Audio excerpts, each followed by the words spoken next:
This lecture is going to be the introduction to climate. We're going to be looking at the Earth-Sun relationship. We're going to be studying weather, climate, and climate change. Weather is the state of the atmosphere at a given time and place. That involves temperature, precipitation, humidity, cloud cover. We could talk wind speed, wind direction. Most weather, about 99%, takes place in the troposphere, the lowest layer of atmosphere, which connects to the biosphere. The biosphere is the region on Earth in which life is found, hence the bio. Climate is a combination of weather data over periods or larger periods of time. It's no less than 30 years. Here we can compare weather and climate a little bit further. This would be an example of weather. We can look outside and view our local weather itself. So climate is something a little different. Regional climate are the Earth's average conditions of a location over a period of time, which may include, but not exclusively, the temperature, precip, humidity, sunlight, height above sea level, etc. These are factors that affect regional locations. Global climate is a description of climate on the planet as a whole, with all regional differences averaged from pole to pole. For this topic, it is important to establish what you are talking about, weather or climate. They are different. Weather is different. Weather is immediate. Climate is longer-term averages. Are we talking locally, regionally, or globally? They are not the same. When we talk about our regional climate, Chicago, Illinois is located in the climate range of humid continental, right in here. We are a mid-continental location, so we get extreme conditions, including winters can be very cold and we get lots of snow. Summers are very hot, very humid. They can have extreme weather conditions, including severe weather, tornadoes, thunderstorms. Spring, generally wet conditions. In fall, we get dry conditions with wind. So our location, this map here, is a regional climate map. But let's get something else. Let's put this out there. Climate change and global warming. Climate change affects more than just a change in weather. It refers to seasonal changes over longer periods of time, and generally speaking about between 30 and 100 years. The climate patterns play a fundamental role in shaping the natural ecosystems, human economies, general living conditions, and the cultures that depend on them. This is based on worldwide changes, not only local changes. Global warming, the heated discussion. But let's get something straight. The planet is warming up. That is indisputable. Any semi-recognizable scientist would agree the planet is warming. The real issue is, what is the cause of the warming? The Earth is moving out of a glacial period of time, right? The Great Ice Age just ended about 10,000 years ago. So temperatures are supposed to be rising. But anthropogenic global warming is the idea that humans are responsible for the warming trend, right? We'll be hearing and talking about carbon dioxide, this indicator molecule. The politics of this issue are based on what is doing the change. Is it humans? Is it anthropogenic, or is it natural?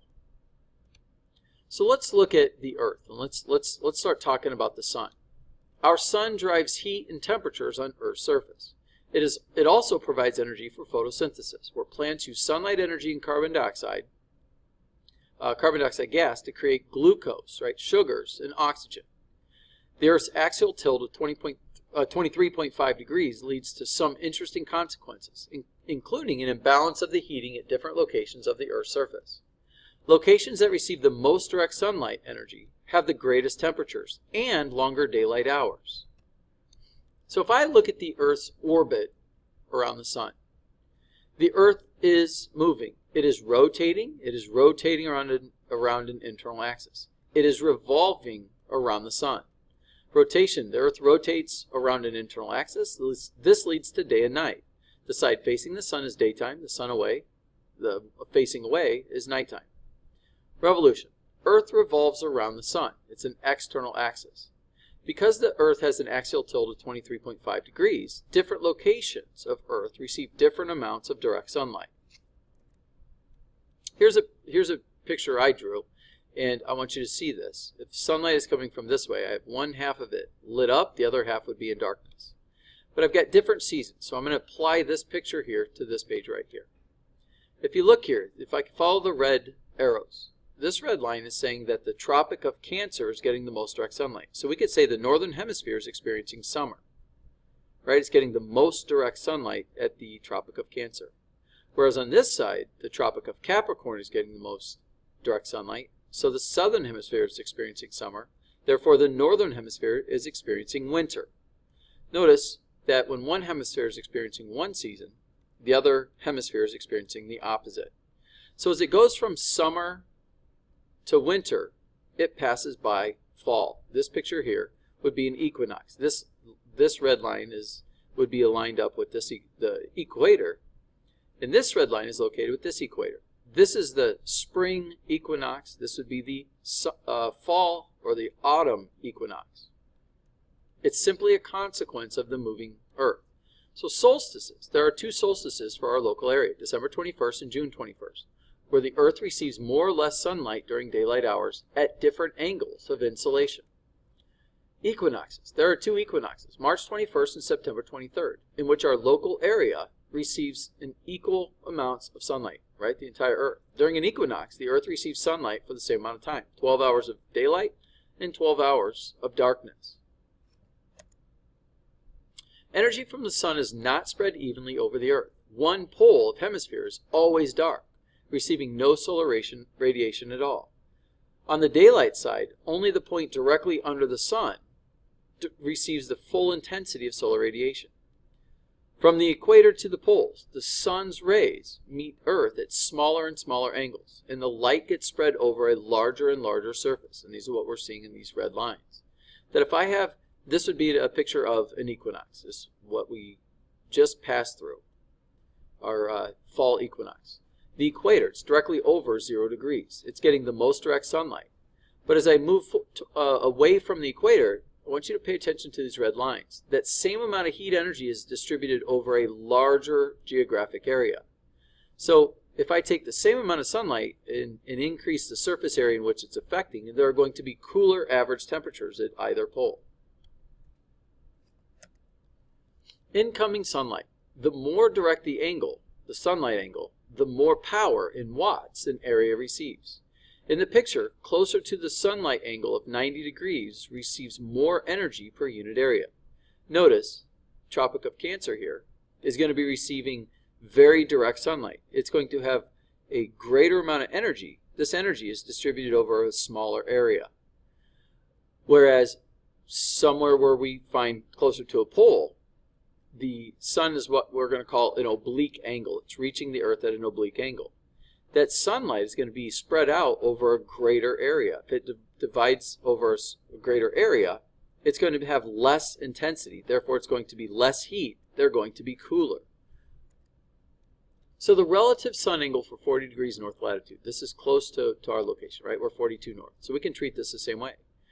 In June, during the summer solstice, right, June 21st, the sun is high in the sky. It's not 90 degrees, but it's pretty high. It's about 73.5 degrees at its zenith. Whereas in the spring and the fall equinox, it's less than 73.5 degrees. It's actually 50 degree angle.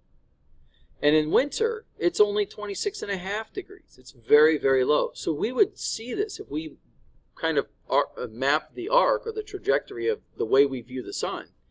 Right now, we're going from summer into winter. We just passed the equinox. The sunlight angle is going to be lower in the sky, and we're going to have shorter daylight hours. Due to the time of year, which is actually a reference to Earth's position in its orbit, the sunlight angle is decreasing. On a daily basis, the zenith is lower in the sky until we reach our winter solstice. The sun's angle of incidence determines the insolation, the incoming solar radiation. Therefore, influences the amount of heat each hemisphere experiences. In the summer, we have longer daylight hours with a more direct sun, thus leading to warmer temperatures, and we call this summer. In the winter, we have shorter daylight hours with less direct sunlight, leading to lower average temperatures. Obviously, we call this winter. So I can look at these all together. In the summer solstice, it's higher in the sky, and we have longer daylight hours. As we move toward the equinox, right, it's on its path, it's losing zenith height, and we're losing daylight hours. And then notice in the winter solstice, the sun is not very high in the sky, and we have shorter days even yet. So we associate direct sunlight to tropical locations, whereas less direct sunlight would lead to more temperate climates. The low sun angle of the poles leads to what we call a polar climate. The sunlight angle influences seasonal temperatures and on the long term, climate. Right? Direct sunlight, we equate this to the equator. Here we would call this the temperate. We would be getting an angle somewhere around 45 degrees. And lastly, where the angle is oblique, it's spread out over a larger area. We would call this the polar climatic region. So sunlight angle and daylight hours. During the autumn or the vernal or fall equinox, the equator receives the most direct sunlight, right? It's overhead 90 degrees. And here's a picture of the sun from the picture that I see right here on this map. And if I look at this, direct sunlight at the equator, the further I get from it, that heat energy is distributed over a greater area, so therefore it's going to be cooler. As Earth's position in space orbiting the sun changes, we continue losing daylight until the shortest daylight hours of the year, and that's the winter solstice. And then after the winter solstice, daylight hours begin to increase until the summer solstice. So daylight hours are decreasing. The month of September shows how much time Chicago and other major cities are losing daylight simply by being a part of the northern hemisphere. We are also receiving less insolation as the days pass.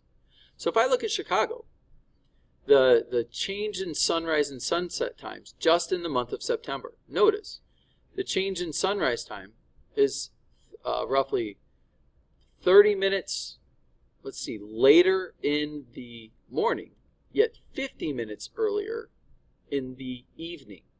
That's a total loss of daylight. If I add 30 and 50, I get an hour and 20 minutes. We're losing an hour 20 just in September alone. And this is the result of the Earth's orbit around the sun is not a perfect circle. It's considered to be an ellipse or an elliptical orbit. That we actually are in a location to where we are moving toward the fall equinox. And we are we're actually getting closer to the sun, of all weird things. But it's not, our weather and climate are not associated with distance to the sun. They're related to the directness of sunlight. We've tried to prove that throughout this lecture. So we have to be careful that the reason why our daylight hours are changing is a function of the Earth's 23.5 degree axis and the fact that the Earth is moving in an elliptical orbit. So temperatures decrease as a result. If I look at Chicago here, notice for September, our average temperatures are 74.8. So October is 62.3. November, it's only 48.2. So our temperatures decrease very, very quickly locally. As we get less direct sunlight for fewer sunlight hours, or fewer hours of the day for daylight, temperatures follow that very pattern. So the Earth is located on average 93 million miles, 150 million kilometers from the sun. The Earth-Sun distance is referred to as 1 AU, or 1 astronomical unit. This value changes due to Earth's elliptical orbit around it. Seasons are not based upon the distance from the sun. You need to make sure you revisit this. Seasons are not based upon the distance from the sun. Instead, seasons are the result of the directness of sunlight an area receives. Notice, when I look at this orbital path, this is an elliptical shape. It is not a perfect circle. So our northern hemisphere is tilted away when the southern hemisphere is experiencing their summer. We're in winter.